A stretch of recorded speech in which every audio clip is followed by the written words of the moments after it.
Breaking news చూస్తున్నాం. ఇరాన్లో భారతీయులు బలవుతున్నారు. తాజాగా భారతీయ సిబ్బందితో వెళ్తున్నటువంటి ఒక ఎల్పీజీ ట్యాంకర్ పైన దాడి జరిగింది. అయితే ఈ దాడిలో సుమారుగా 28 మంది భారతీయులు ఇబ్బంది పడ్డారు. హోర్ముజ్ జలసంధి సమీపంలోని ఇరాన్ ప్రాదేశిక జలాల్లో, అంటే ఇరాన్కి సంబంధించినటువంటి వాళ్ళ అండర్లో ఉన్నటువంటి ఆ వాటర్లో మొజాంబిక్ జెండాతో ప్రయాణిస్తున్నటువంటి ఎంటీ దిశ అనేటువంటి ఒక ఎల్పీజీ ట్యాంకర్పై అటాక్ జరిగింది. ఈ నౌకలో 28 మంది భారతీయ సిబ్బంది ప్రయాణిస్తున్నారు. భారతీయ సిబ్బంది అంతా కూడా ఇప్పుడు ప్రస్తుతానికి ఈ దాడి తర్వాత కూడా క్షేమంగా ఉన్నారనేది అటు టెహరాన్లో ఉన్నటువంటి భారతీయ రాయబార కార్యాలయం ధృవీకరించింది. అయితే సంబంధిత అధికారులతో ఇండియన్ ఎంబసీ కూడా సంప్రదింపులు జరుపుతోంది. దాడికి పాల్పడింది ఎవరిన దానిపైన ఇంకా క్లారిటీ లేదు. హోర్ముజ్లో ఉద్రిక్తతల నేపథ్యంలో వాణిజ్య నౌకల ప్రయాణానికి ముప్పు వాటిల్లింది. గత శనివారం బ్లాక్ సీ గుండా వెళ్ళేటువంటి ఎంబీ ఒమో ఆర్ఎఫ్ఐ అనేటువంటి ఒక వాణిజ్య నౌకపై జరిగినటువంటి దాడిలో ఒక భారతీయుడు చనిపోయాడు. ఇక వరుస దాడులతో భారతీయ నావికుల్లో కూడా ఆందోళన వ్యక్తమవుతుంది. ఒకసారి ఆ ఎంటీ దిశ అనేటువంటి ఆ నౌకపై జరిగినటువంటి దాడికి సంబంధించి ఆ దృశ్యాలు చూద్దాం.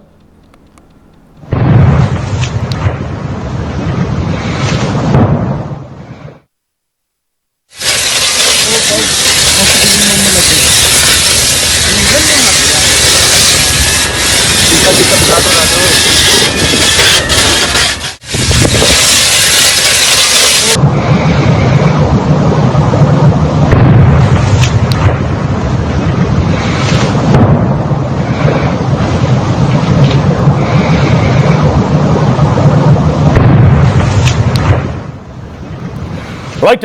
సో ఇది ఎంటీ దిశ అనేటువంటి నౌక. దీంట్లో LPG tanker, liquid petroleum gas సంబంధించినటువంటి ఆ ట్యాంకర్ అది మొజాంబిక్ జెండాతో వెళ్తోంది.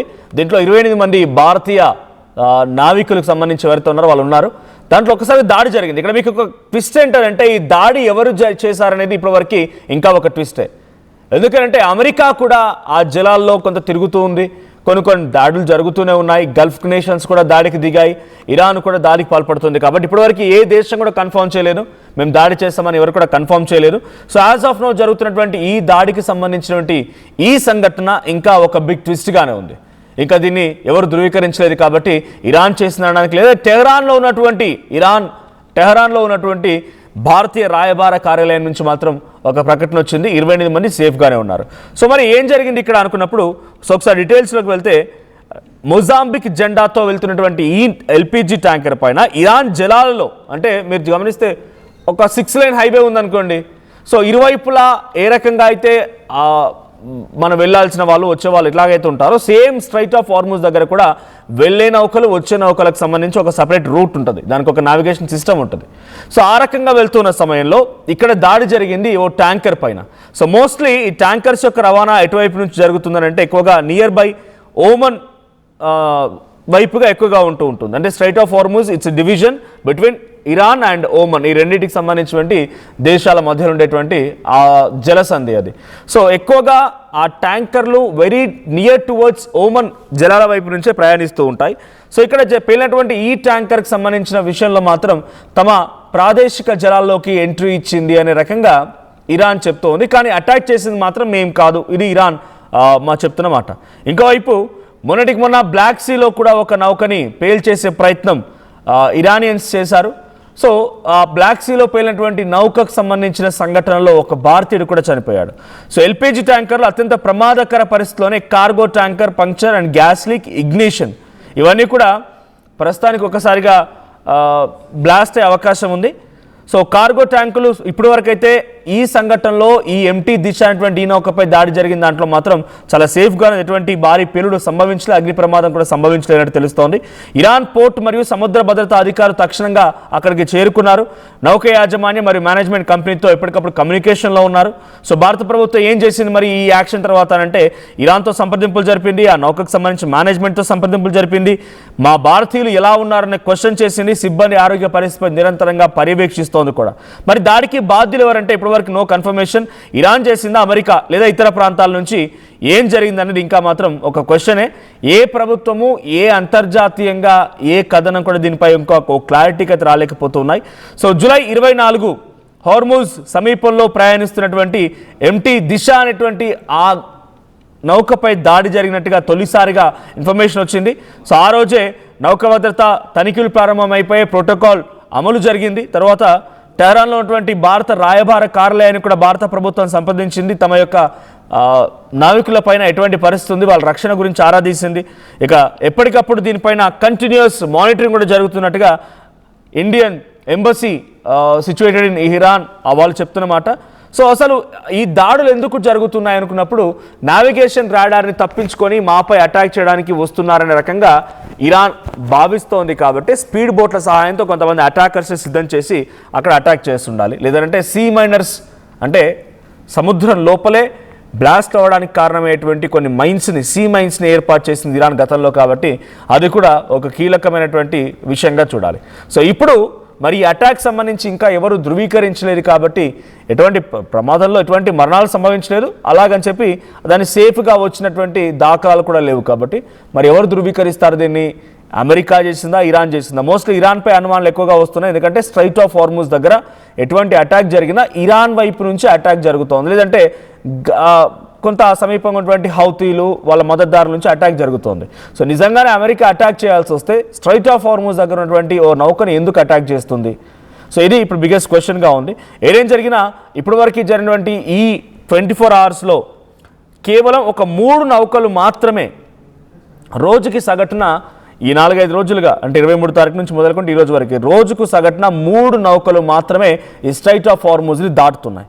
దాంట్లో విఎల్సిసి అనేటిది ఇరాక్ నుంచి చైనా వెళ్తున్నటువంటి నౌక ఒకటి. అంటే చైనాకి పర్మిషన్ ఇచ్చింది కాబట్టి చైనా తీసుకెళ్ళగలుగుతుంది స్ట్రైట్ ఆఫ్ హార్ముజ్ నుంచి తమ నౌకల్ని. ఇక ఎంటీ వెజల్ ఒకటి గల్ఫ్ నేషన్స్కి పోయింది, అంటే అప్ అండ్ డౌన్ అని చెప్తోంది. సో ఇంకొక ఎంటీ వెజల్ కూడా క్యారియర్ కూడా గల్ఫ్ దేశాలకు పోయింది 23rd రోజున. ఇక 24th విషయానికి వస్తే సో 3 నౌకలు పోయాయి. ఒకటేమో VLCC Murban crude near Fujairah. So Fujairah అనేటువంటి ఆ పోర్ట్కి ఒక ఎంటీ లోడెడ్ వెజల్ వెళ్ళింది. ఇంకోటి 2 బల్క్ క్యారియర్స్ 2 కూడా స్ట్రైట్ ఆఫ్ హార్ముజ్ దగ్గర నిలిచిపోయాయి. అంటే మొత్తంగా లాస్ట్ 48 అవర్స్గా ఈ జలసంధిని దాటింది కేవలం 9 నౌకలు మాత్రమే అటు ఇటుగా. దాంట్లో 5 కూడా ఎంటీ వెజల్స్, అవన్నీ కూడా గల్ఫ్ కంట్రీస్ వైపుగా వెళ్ళాయి. 4 మాత్రమే ఇతర దేశాల వైపుగా వచ్చి దాంట్లో చైనాకు ఒకటి, రష్యాకు ఒకటి, భారత్కి ఒకటి. అంటే మొత్తంగా ఈ 48 అవర్స్ నుంచి 23rd నుంచి ఈరోజు 25th and today till now నేను చెప్పే వరకు కేవలం 9 నౌకలు మాత్రమే జలసంధిని దాటుతున్నాయి. అంటే ఎంతటి కట్టుదిట్టమైనటువంటి భద్రత, ఎంతటి ఒక రెస్ట్రిక్షన్ ఈ జలసంధిపై కొనసాగుతున్న అర్థమవుతోంది. సో ఇప్పటి వరకు జరిగినటువంటి ఈ దాడికి సంబంధించి భారతీయులు గతంలో బ్లాక్ సీ దగ్గర జరిగినటువంటి దాడిలో ఒకరు చనిపోతే ఇప్పుడు మళ్ళీ 28 మంది ఇబ్బంది పడే పరిస్థితి వచ్చింది. ఎటువంటి మరణాలు లేవు, ఎటువంటి గాయాలు కూడా లేవు, కానీ కొంత సురక్షితంగా ఉన్నారంటేగానే official information from Iran based Indian embassy నుంచి వస్తోంది.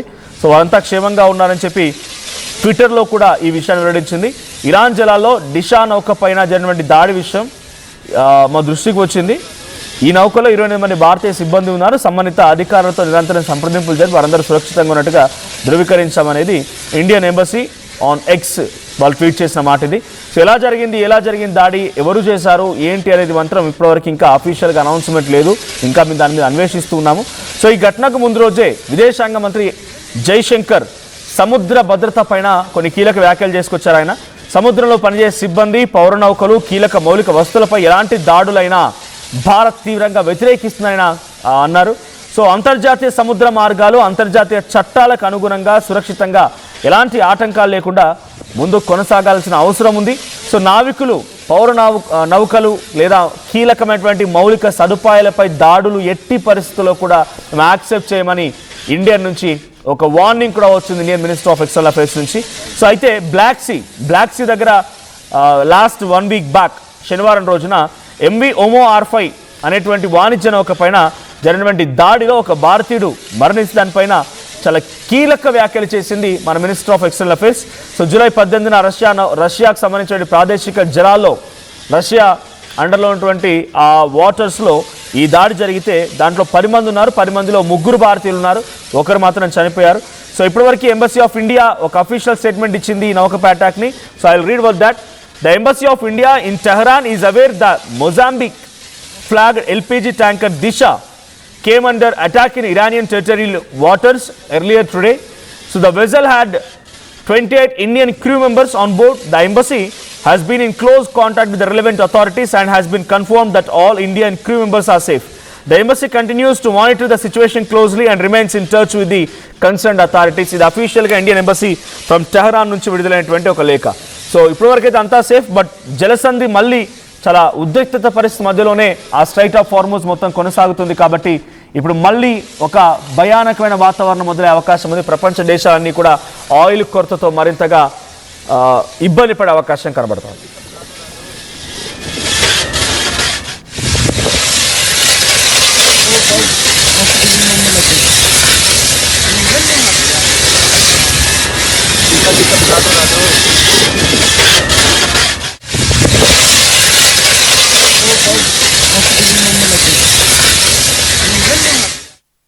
ఎప్పటికప్పుడు నయా న్యూ ట్రెండ్ ని మనకు అందిస్తూ అప్పుడు ఇప్పుడు ఎప్పుడైనా మనందరి చాయిస్ కిసాన్ ఫ్యాషన్ మాల్ వచ్చేస్తుంది మన ఈసీఎల్ కి జూలై 24న గొప్ప ప్రారంభం. ఏం కొన్నావురా? అమ్మకి 10, అత్తమ్మకి 6, అమ్మమ్మకి 4 కేజీలు చీరలు మావా.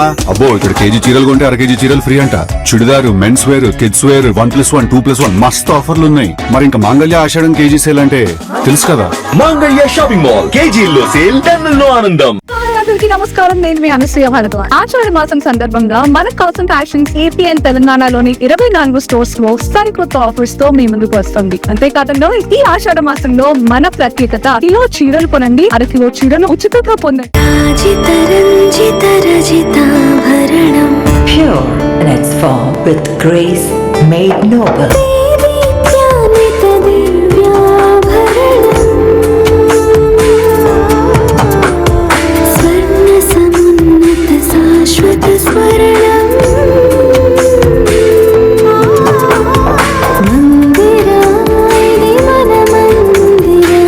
Mandira Premium Silver Jewelry by Manipali. I'm Dheeraj, a doctor, a photographer. I'm in fine art.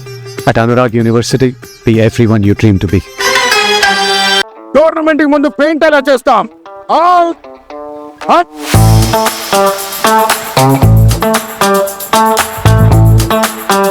Plan అయితే చాలా బాగుంది సార్, స్టేడియం పరిస్థితి చూడండి. టోర్నమెంట్ ముందు పెయింట్ ఎలా చేస్తాం? టెక్నో పెయింట్స్ ఉందిగా. Techno paints, township, dam, stadium లేదా మనీళ్లు, పెయింట్స్ నుంచి పెయింటింగ్ వరకు పూర్తి సొల్యూషన్ కావాలంటే మేమున్నాం. కానీ సార్, టైం కి పూర్తవుతుందా? రోజుకు 23 లక్షల స్క్వేర్ ఫీట్ పెయింటింగ్ చేయగల సామర్థ్యం, 5,000 మంది స్కిల్డ్ లేబర్ టీమ్ మా వెంట ఉంది. 23 లక్షల? అవును, ప్రపంచ స్థాయి రంగులు, అద్భుతమైన షేడ్స్ తో భారతదేశపు అసలైన పెయింట్ మరియు పెయింటింగ్ శక్తిని మేమే. VR Techno Paints. Techno paints.